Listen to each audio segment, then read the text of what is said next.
उपस्थित भाई और बहनों, आसाम में आने के पहले मुझे लग रहा था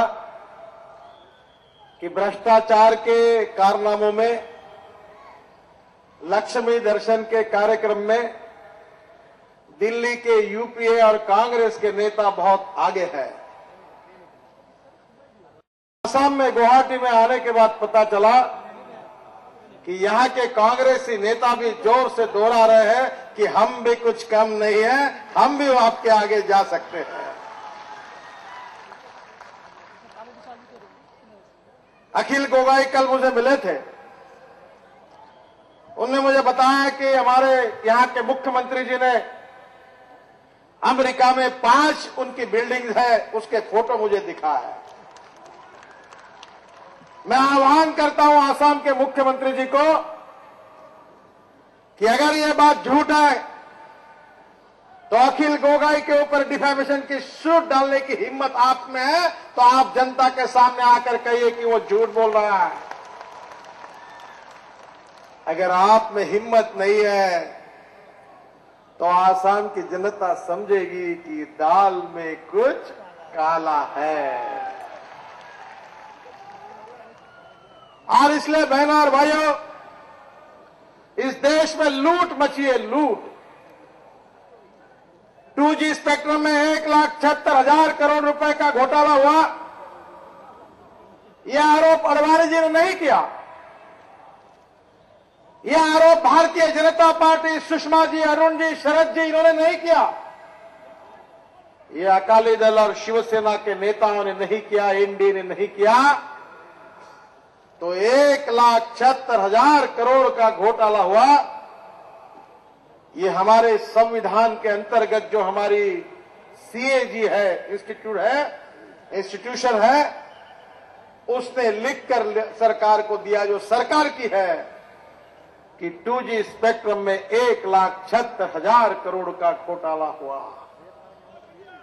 वारे राजा, बजा दिया कांग्रेस का बाजा। नॉर्थ ईस्ट में चावल और नमक डिस्ट्रीब्यूट किया गया, जो पीडीएस सिस्टम के द्वारा वो गरीबों तक पहुंचा ही नहीं। सही बात है ना? गरीबों को पहुंचा गया चावल और राइस, पीडीएस वाला नहीं पहुंचा। राइस डायरेक्ट जो चावल था वो काले बाजार में गया, बांग्लादेश में गया, और दारू बनाने के लिए चावल का उपयोग किया गया। जिस प्रकार से गरीब भूखे मर रहे हैं, उनको चावल नहीं, पर कांग्रेसियों के आशीर्वाद से चावल से दारू बनाने का काम शुरू है। ये कांग्रेस की सरकार है। जो ट्रांसपोर्ट हुआ, जो अनाज ट्रांसपोर्ट करने का काम हुआ पीडीएस में, उसका पूरा फायदा मंत्री और उसके रिलेटिव, उनके रिश्तेदार और ऑफिसर ने उठाया। अरुणाचल प्रदेश के कोरांग डिस्ट्रिक्ट में सब्सिडी क्लेम की गई और ये दिखाया गया कि एक व्यक्ति को 24 किलो नमक दिया।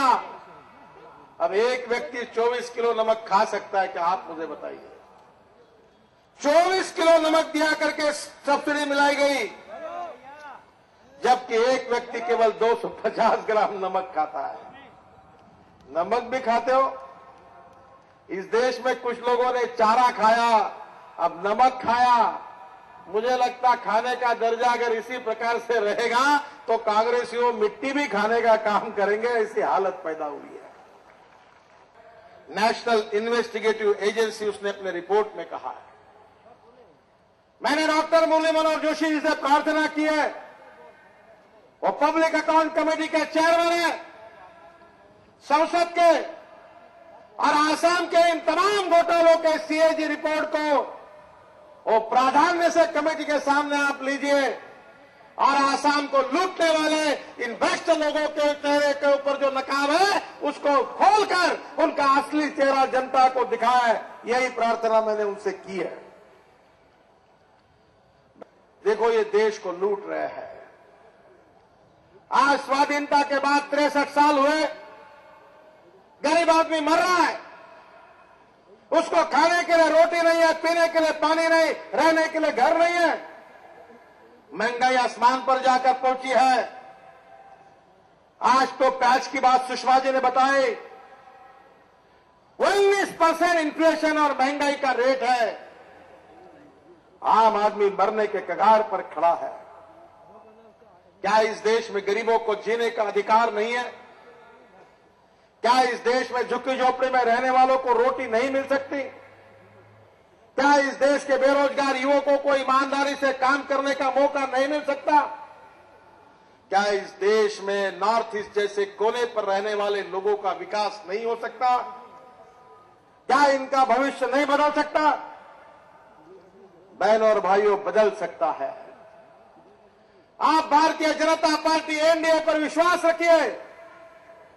मैं आपको विश्वास देना चाहता हूं कि हम राजनीति में एमएलए, मिनिस्टर और एमपी बनने के लिए नहीं आए हैं। हम हिंदुस्तान के भविष्य की तकदीर को बनाने के लिए आए हैं। हम हिंदुस्तान के गरीबों को गरीबी दूर करने के लिए आए हैं। हम युवाओं के हाथों को काम देने के लिए आए हैं। 21वीं सदी का हिंदुस्तान, ये विकास की राजनीति होगी। जात, पंथ, धर्म, भाषा से मुक्त, आर्थिक और सामाजिक समता युक्त, भय, भूख और आतंक से मुक्त एक समृद्ध, संपन्न, शक्तिशाली हिंदुस्तान का निर्माण करना, यही भारतीय जनता पार्टी का मिशन है। आज आप जो भी समस्याओं का सामना कर रहे हैं, चाहे महंगाई हो, बेरोजगारी हो, भ्रष्टाचार हो, सुरक्षा के सवाल हो, इन सब का संबंध किसी व्यक्ति की जात, पंथ, धर्म, भाषा और सेक्स से नहीं है। इसका संबंध कांग्रेस पार्टी की गलत नीति, गलत आर्थिक नीति और भ्रष्ट प्रशासन से है। Wrong policies, wrong economic policies and bad governance, ये इसका बेसिक रीजन है। और इसलिए मैं आसाम की जनता को अपील करता हूं कि आसाम के गरीबों को लूटने वाले इस सरकार को एक धक्का और दो और आसाम के भ्रष्ट सरकार को हटा दो। और एनडीए ने भ्रष्टाचार के खिलाफ जो महासंग्राम रैली की शुरुआत की है, ये महासंग्राम अब हिंदुस्तान के गांवों तक जा रहा है। आपकी शक्ति, आपकी ताकत, आपका सहकार्य एनडीए के साथ, भारतीय जनता पार्टी के साथ रखिए, यही आपसे अनुरोध करता हूं। धन्यवाद।